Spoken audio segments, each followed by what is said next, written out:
And the main reason is I feel like the film kind of speaks for itself. It's good. I don't have anything else to say about it. Today, we're going to be talking about Encanto, a film that I actually don't have anything to say about. But I have to review it so I can talk about other things because I started the Disney Marathon and I want it to be over, and it's almost over. Currently, I haven't seen Moana 2, but this is the last good Disney film they've ever released, which is kind of sad. Disney started off the 2020s with one of the worst films they've released. Not one of the worst, one of the most bland and forgettable films. Raya, I don't know how to say it still. And The Last Dragon, which no one cares about, except for like maybe one person. Then, of course, The Restrained World, a film that was so bad that even Disney decided not to market it. And trust me, I actually have a lot to say about this one, even though no one cares about this film either. And then you have Wish, the anniversary film that failed miserably, and everyone hated when it came out. Like, literally, everyone was hating on this film, but the fact that it was supposed to be a celebration. It failed worse than the animated short celebrating the anniversary could. That is sad. The animated short for the 100th anniversary was actually really good. I highly recommend Once Upon a Studio. I can't recommend Wish, which I actually think we already reviewed, but I gotta review it again for the marathon. And the most current film in this decade is Moana 2, which I heard it's mediocre at best. I haven't seen it yet. Maybe I'll love it. Who knows? But then you got Encanto, a film that feels like a breath of fresh air, even though it feels similar, but it's unique in different ways. The film has a vision and it executes it and its characters perfectly. Compare that to Raya and The Last Dragon, where they couldn't even get the moral of the movie right. Then it's night and day. In fact, these movies came out the same year. Night and day. One is good, one is bad. Much like a lot of recent Disney films, there's not a lot of production history on this one. The biggest thing is that they wanted Lin-Manuel Miranda of Hamilton and then Moana fame now to do a film mostly from the get-go. So he wrote songs that would be integral to the story. And the music in the film is actually, well, really good. And is honestly what made this movie such a smash hit. Well, not really, because Disney decided that this movie deserves not to be marketed. I was actually there in the theaters when this film came out, and there was nobody there because Disney failed to market it, but hey, it looked good to me, so I went and watched it. I thought, wow, it's really great. And then when this movie came to Disney Plus, then everyone decided, okay, let's watch it, because we like that one song that was on Spotify, I guess. Disney needs to learn how to market their animated films. I don't know why you don't do it. These films have longer lasting shelf lives than your live action remakes, which you market the hell out of for some reason. Speaking of which, there's basically no marketing for Moana 2, at all. I guess they're ashamed of it. It still made a shitload of money. I don't know how. No one talks about it, but someone made a lot of money. Don't look at me. I haven't seen it yet. Maybe it's good. It'll probably be okay.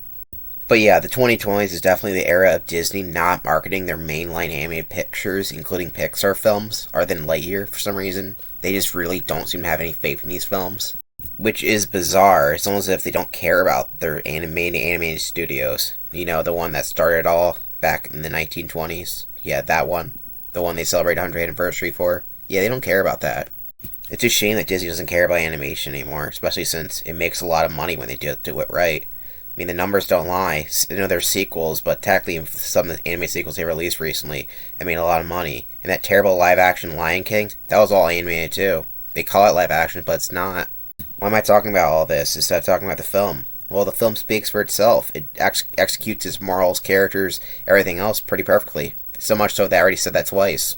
It does incredibly well with its songs, actually implementing into the story incredibly well, because Lin-Manuel Miranda knows how to do that, especially when he's not going by cookie cutter stuff like in Moana, which I talked about in that review. Go watch it if you haven't done that already. Each song does heavy lifting for whatever character it's representing, and sometimes it can be even more mysterious than that. The most popular song for the movie, we don't talk about Bruno. It doesn't even have the character Bruno even in the song, actually. It just has other characters talking about him. And then it's revealed later on that they basically is nothing like how he's described. It's kind of funny. In fact, the song's kind of like a weird villain song if you think about it.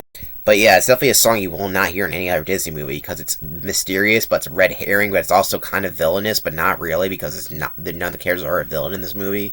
It works well, even though it doesn't seem like it would, but execution-wise it does. If you somehow haven't seen this film, which I don't know why you watch the movie, why you're watching this terrible YouTube video and you could be watching an actual good film. This movie is actually incredibly low stakes, but down to earth and very character driven, which is actually very unique, but still has some of the tropes you expect to find in Disney movies, except they're done pretty well, actually. It's basically about a family living in Colombia who each of them have magical powers from a house because of something that happened, I guess. It's not really that explained that well. Someone died, and I guess that gave off magical powers and grew mountains at one point in a house. Hey, who cares? Doesn't matter. Every member of the household has a special power, except for the main character, Mirabelle, who feels ostracized, is how you say that word, from the family because she doesn't have any special powers, mostly from her grandma. It's mostly just learning about each of the characters and each of the family member, how they relate, how their powers actually relate to their personality and everything else like that. You think, oh, they'll be a superhero like S thing. It's not really like that. It's more like a character is strong, will have to do chores around the house by heavy lifting other people. That's kind of clever. I always like in movies when in characters, especially in comics or whatever, superpowers, the powers actually reflect what the characters' personalities are. The Incredibles does this, and that's one of my favorite movies. It's a film that doesn't need to have a villain, and it's not one.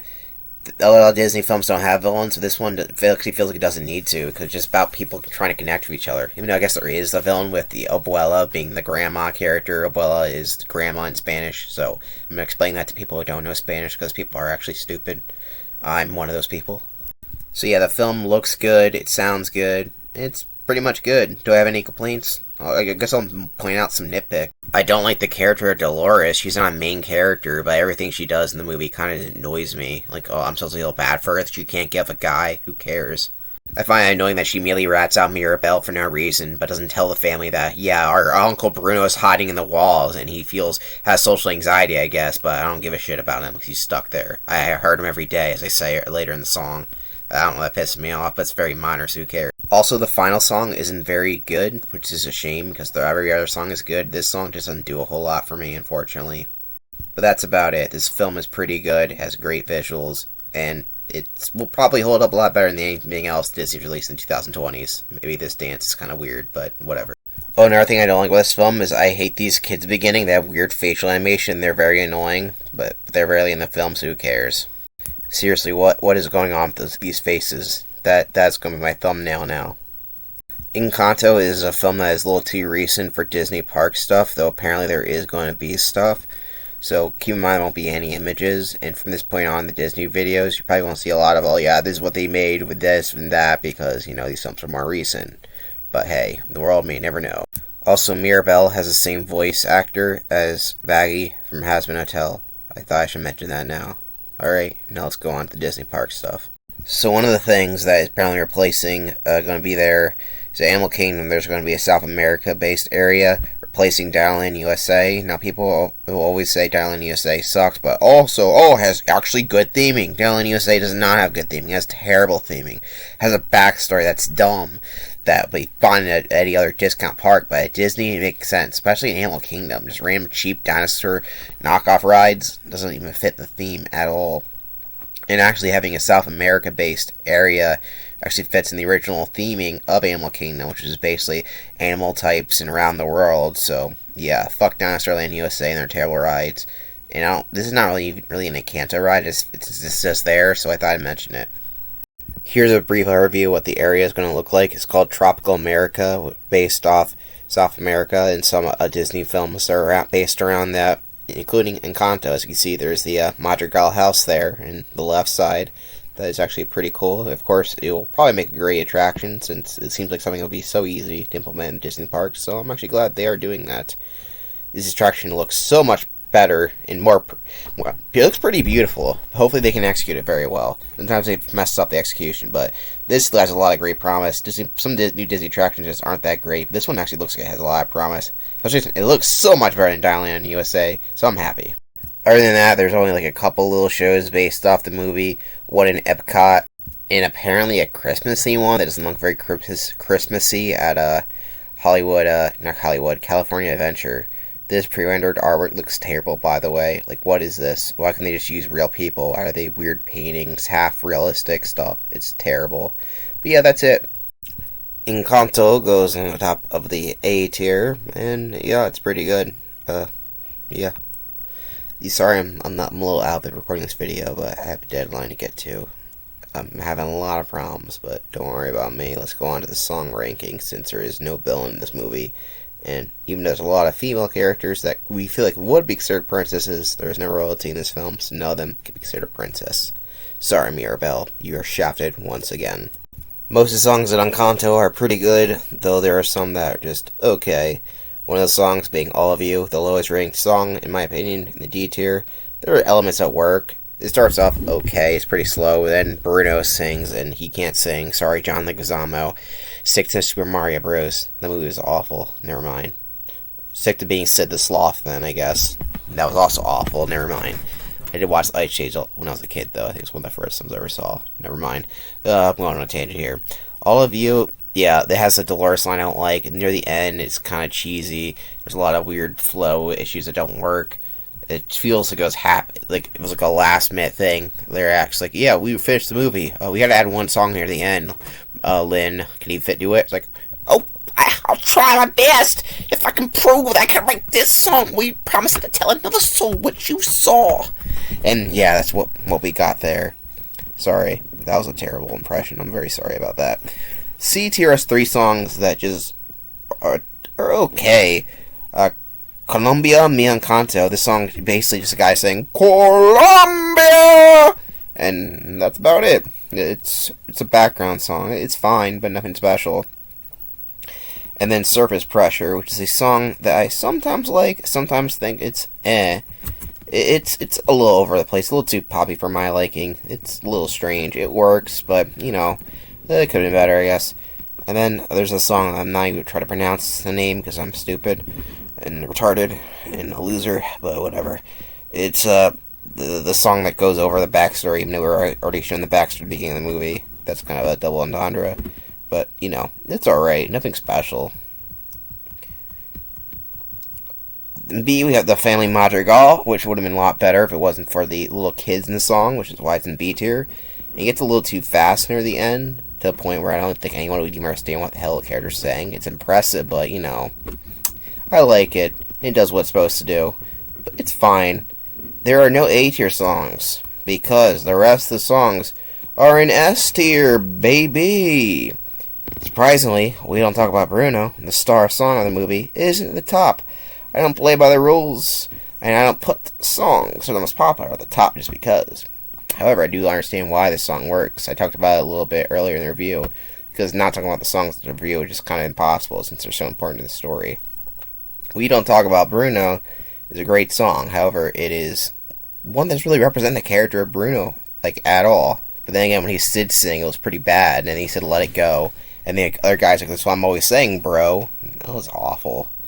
Sorry. Then again, I would say, sorry, Lynn, you're a great writer, but then he also wrote the song Scuttlebutt in the Little Mermaid remake, so I guess it can't come too much slack. But yeah, we don't talk about Bruno. It's a great song. It's very unique.